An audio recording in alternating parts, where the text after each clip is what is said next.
मुखड़ा तलाके जैसन टुकड़ा जान के, उनके पाके मिल जाई खुशियाँ जहान के। आवताड़ी जिंदगी में ऊ लेके बहार हो, जी भर के करब हम उनका से प्यार हो। लौके लियू चारू ओर,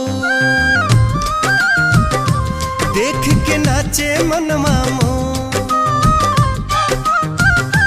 लौके लियू चारू ओर, देख देख नाचे मनवा